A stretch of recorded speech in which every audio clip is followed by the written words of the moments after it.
श्रीकांत निवास में रवि और टीना की मंगनी की तैयारी चल रही थी। इस मौके पर सभी खुश थे, लेकिन अमित के चेहरे पर एक डर सा दिखाई दे रहा था। आप किस सोच में डूबे हुए हैं? मेहमान भी आने शुरू हो गए, सब कितने खुश हैं, और आप हैं कि फ्लैशबैक में खोए हुए हैं। अरे यार, आज रवि की मंगनी है। मुझे उसकी बात याद आ रही है।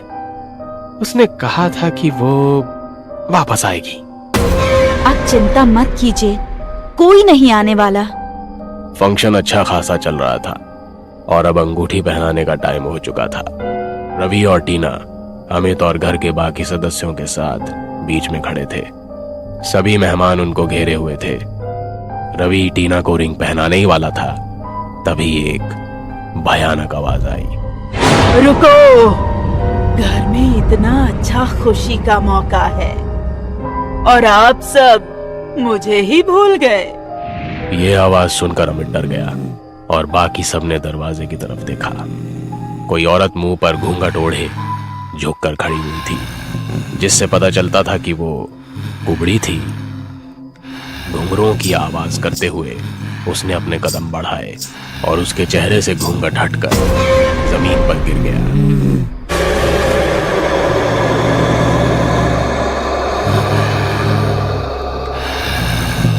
अब आएगा फंक्शन का असली मजा, कहकर उसने एक मेहमान की गर्दन पकड़कर तोड़ दी।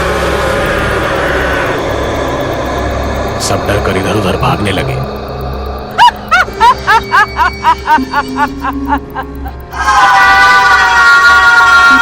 उसकी आवाज इतनी भयानक थी कि सभी ने अपने कानों पर हाथ ढक लिए। सबके कानों से खून बहने लगा। एक एक करके सभी बेहोश हो गए।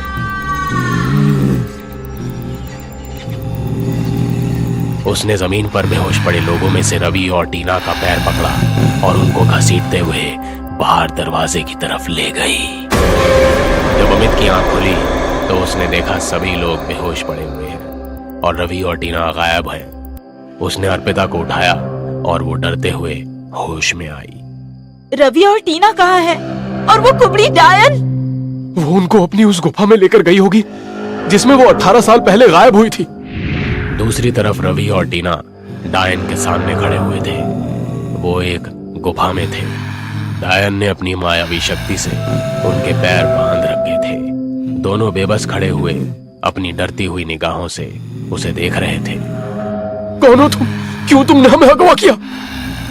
अगर जिंदा रहे तो तुम्हारे पिता से पूछना कि मैं कौन हूँ, वही अच्छे से बता पाएंगे।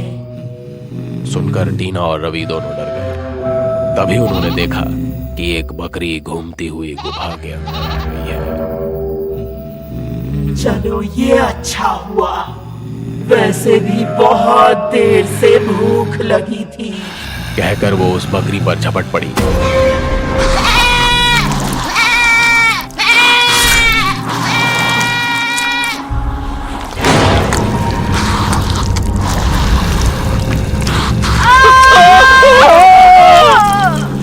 कुछ देर बाद अमित अपने साथ अर्पिता और एक तांत्रिक को लेकर वहां पहुंच गया।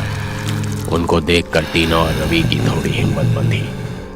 अरे ओ डायन, इस परिवार को छोड़कर चली जा, नहीं तो मुझे मजबूर होकर तुझे खत्म करना पड़ेगा। ये परिवार मेरा है, मैं इसको छोड़कर कहीं नहीं जाने वाली। ये सुनकर सभी डर गए और तांत्रिक गुस्से में आ गया। अगर ऐसा है तो ये ले। तू ये ठीक नहीं कर रहा है तांत्रिक। चली जा, अब भी वक्त है। बस कुछ देर और, फिर मैं ये शरीर छोड़कर इस टीना के शरीर में समा जाऊंगी। तो अब तुझे खत्म करना ही पड़ेगा। कहकर तांत्रिक ने एक मंत्र पढ़ा और उसके ऊपर पानी फेंका। फिर अपने गले से एक माला उतारी और तेजी से उसके गले में डाल दी। निकाल इसको! कुबड़ी डायन ने माला को उतारने के लिए जैसे ही उसको छुआ, जमीन पर गिरकर मचलने लगी। बैठ जा। तांत्रिक की बात सुनकर वो बैठ गई और तांत्रिक उसके सामने बैठकर मंत्र साधन करने लगा।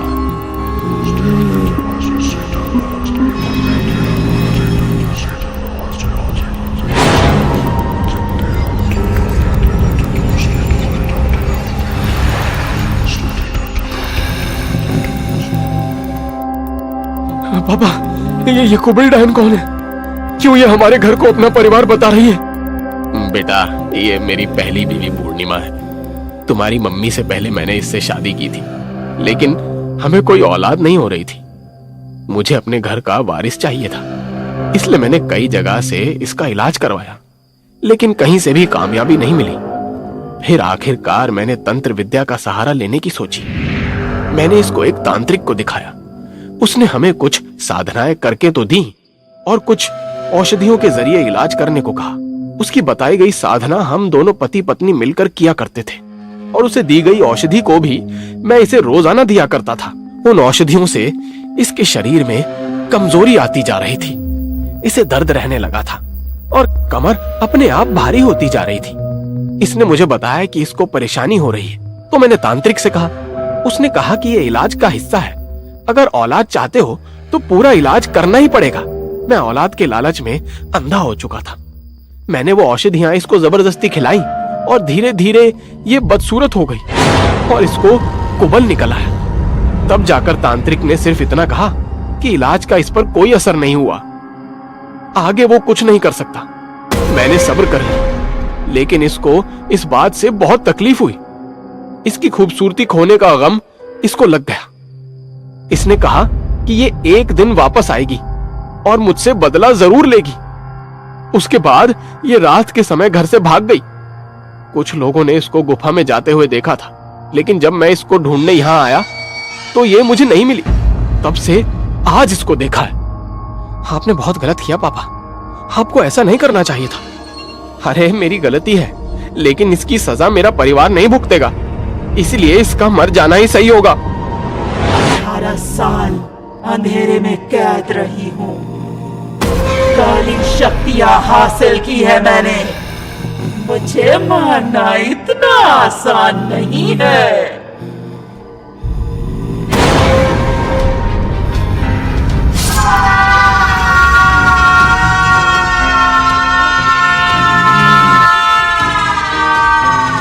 ये देख बाकी चारों भी चिल्लाए और बाहर की तरफ भागे, लेकिन कुबड़ी डायन ने टीना को पकड़ लिया। टीना ने जैसे ही चिल्लाने के लिए मुंह खोला, कुबड़ी डायन ने एक मंत्र पढ़ा। कुबड़ी डायन की आत्मा उसके शरीर से निकलकर मुंह से होती हुई टीना के शरीर में चली गई। कुबड़ी डायन का शरीर जमीन पर गिर गया। अब इस टीना का रोल खत्म। ये कहकर उसने एक और मंत्र पढ़ा और टीना की आत्मा निकलकर कुबड़ी डायन के शरीर में और वो उठ खड़ी हुई। टीना ने देर ना करते हुए चाकू उठाया और कुबड़ी डायन की गर्दन पर। नहीं रवि, तुमको घबराने की जरूरत नहीं है। माना कि आत्मा मेरी है, लेकिन शरीर तो तुम्हारी टीना का ही है ना। मैं कोशिश करूंगी कि तुम्हें उससे भी ज्यादा प्यार करूं। अब अमित के परिवार के पास उसको अपनाने के अलावा और कोई रास्ता भी नहीं था, इसलिए वो बेबस हो गए।